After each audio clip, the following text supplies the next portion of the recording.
I finally got my hands on the newly redesigned Santa Fe, and I've been waiting for a long time because everybody's saying looks like a Land Rover, pretty awesome. It's got some pretty significant award, both from IIHF and from other YouTubers. But outside of reviews, I make my own decision. I don't really care much what other people say. So I want to know, is it comfortable? How's it handle? Is it functional? And is it a good value? For the money I spend, what do I get? And what does it give my family? So stay tuned as I'll answer those questions. Let's go, sports mode.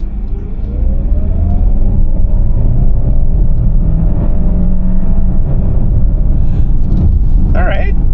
It's not bad. It's not a bad acceleration. I was in sports mode. Let me go back to eco mode, where you would probably drive this vehicle more often. This is the 2025 Hyundai Santa Fe hybrid version. So what do I have underneath the hood? I got a 1.6 liter turbocharged 4-cylinder engine that's going to give you 231 horsepower and 271 pounds-feet of torque through a 6-speed transmission capable of towing 2,000 pounds, and fuel economy is at 34 miles per gallon or 6.9 liters per 100 kilometers combined. Now you don't have to get this in hybrid. It actually comes in gas mode, and it's completely different. Well, completely different. It's a 2.5 liter turbocharged 4-cylinder engine, and it's going to provide you 277 horsepower and 311 pounds-feet of torque via a 8-speed transmission capable of towing anywhere between 3,500 pounds and 4,000 pounds. So caveat there, fuel economy a lot less than the hybrid. You're looking at 23 miles per gallon or 10.7 liters per 100 kilometers combined. So a caveat there. I'm used to seeing hybrids having more torque than gas models, and here it's kind of complete opposite, right? So they also have quite a few trims available. The XRT will be your off-road worthy trim. It's just got rugged tires. It actually has a lift too. It's got a 1.5 inch lift roughly, so it gives you over 8 inches of ground clearance, as opposed to this one is more around 7 inches of ground clearance. Still not bad. And one thing I was looking at when I was looking at the Santa Fe, I like how it looks, the boxiness, but there was one thing that kind of bugged me about it, and I couldn't find it quite well. I'm like, is it because it sits lower? It looks like it sits lower. No, it does not sit lower, because over 7 inches of ground clearance is pretty good for this segment. And what I found is the hood is not as predominant, not as high up, which is actually good for your vision. I can clearly see over the hood as I'm driving it and all the way around. It's still pretty nice. Visibility is very good driving this vehicle around, and it's, dual sunroof kind of helps brighten this up as well. Now there are some differences, especially between Canada and US. You can see they're targeting different people here. So in Canada, our pros is that the hybrid all-wheel drive is also your entry-level trim, so you do not pay a premium for it. It starts at $45,000. But the con of that is we cannot put hybrid drivetrain or powertrain into all the trims. Like in the US, you guys get the SEL, the limited, everything but the XRT. You guys can shove a hybrid as long as you pay an extra $4,000 to $5,000 premium on it.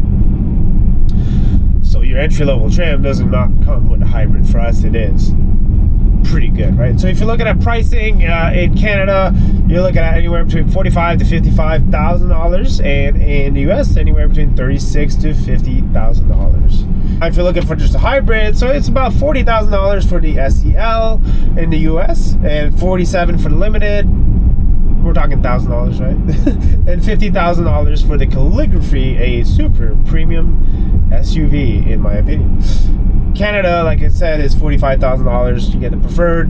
And if you want to add a few things, such as leather seats, dual sunroof, driver digital gauge cluster for the driver. Then that comes at a premium of $4,000. But it is pretty nice in here. But first, let me just talk about the exterior aesthetics. Amazing. I love the look of it. I love the H symbols in the front. Also, as a side note, a lot of H's or H, letter H pattern, H for Hyundai, across his vehicles, and some YouTubers will tell you all about them and count them. I could not care less. But as far as the H pattern in the lights, pretty cool. So you have that in the front and you have that in the back. Overall aesthetic, the boxiness of it actually comes from how it was designed. It was actually designed to have the widest back end opening. Was the thought process in the beginning. I want the widest back end opening to make it convenient to load stuff, go camping and do all that stuff, which is why it started off as pretty boxy, and a lot of comparisons to other vehicles and blah blah blah. But that's just basically is to maximize space inside, and I think they did a pretty good job.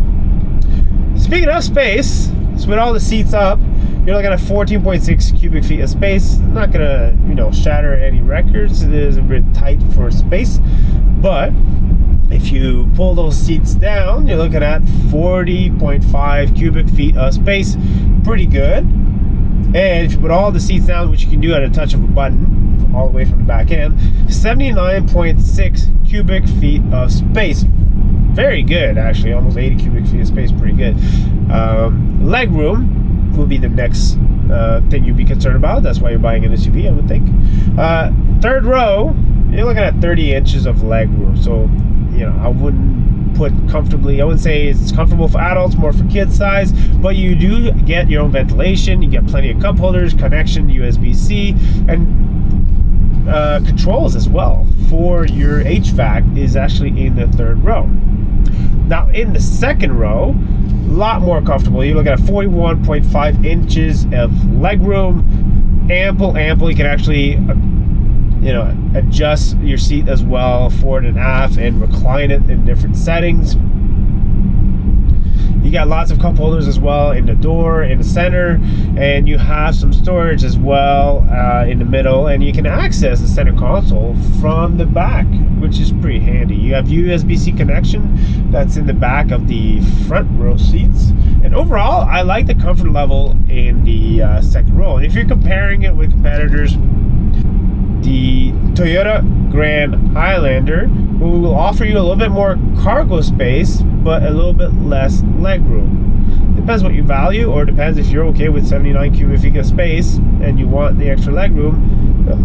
Pretty obvious choice in my opinion.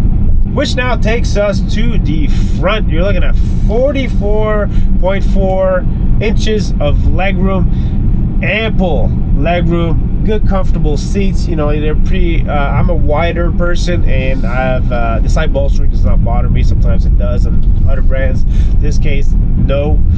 We do have the trend package upgrade, so nice leather seats, which are heated but not ventilated. I do have dual climate zone control, and if you were to splurge and go for the calligraphy, you would have obviously heated and ventilated seats, but you also get a dual wireless charger right here. So for long road trips, your wife is not going to take your phone off of the wireless charger because she needs a charge and she forgot her cable. She has her own wireless charger, which is pretty handy.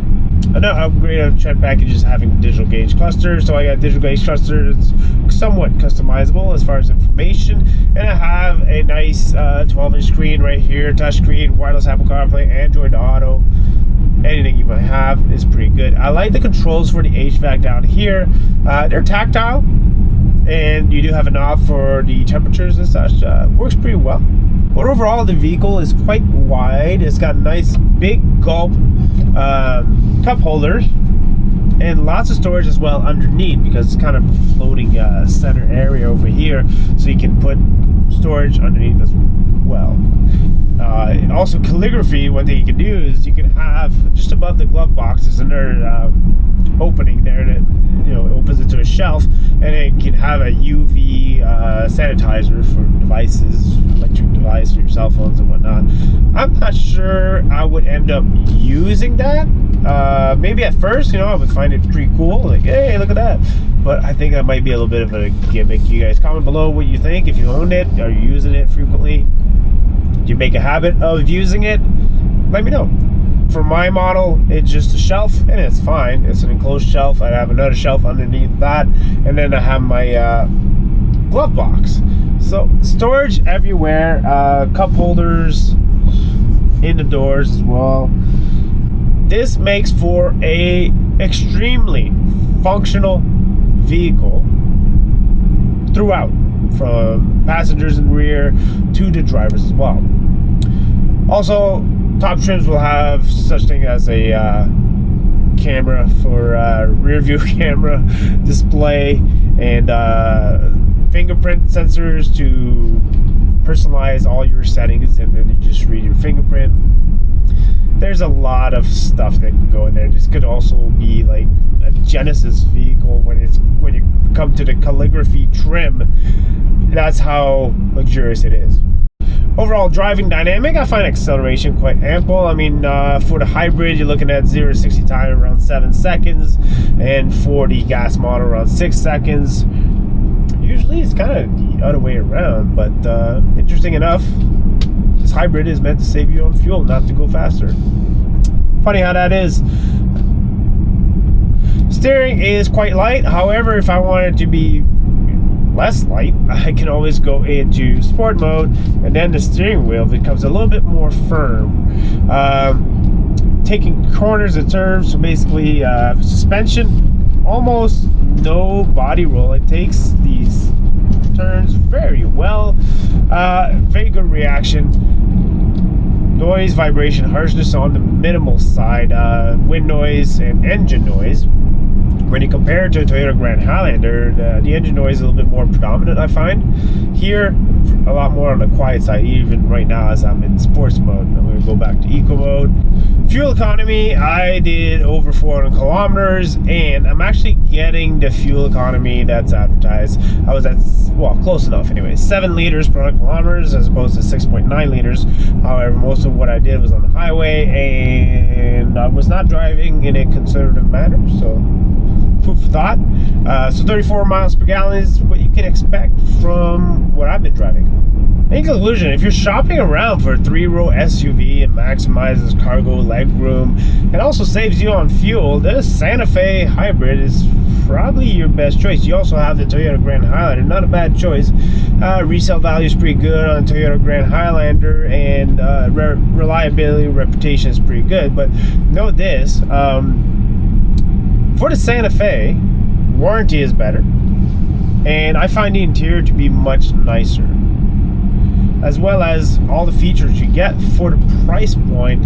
Hyundai Santa Fe kind of pretty much undercuts the Grand Highlander by a minimum $5,000 across the board from all its trims. So you can have something extremely luxurious like the calligraphy in the hybrid and be good, and be saving some money as well, and as much nicer interior. So it's just food for thought. But my thought is on the 2025 Hyundai Santa Fe, the hybrid, very good on fuel economy, but overall for the Santa Fe, it just handles really well. It's extremely comfortable, it's extremely functional.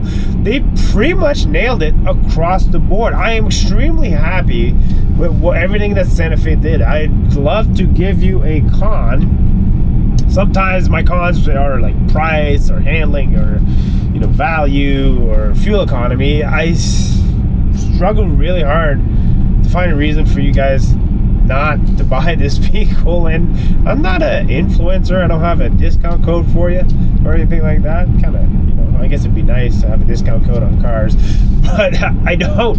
I'm just an outsider, and usually I try pretty hard at finding a negative point. Hyundai's done pretty well as of the last few years at putting out quality vehicles. Prices have gone up across the board, so when I calculate value. I look at what's out there, what's available, what's compete with this, and really, yeah, you guys comment below. What is the reason why you would pass on this, first of all? Or even if you're not shopping for it, what is the reason why you don't prefer the Santa Fe over any of its competitors? Comment below, like, subscribe, support this channel so I can review even more vehicles, because, you know, that's fun. And I'll see you guys in the next one. Thank you for watching.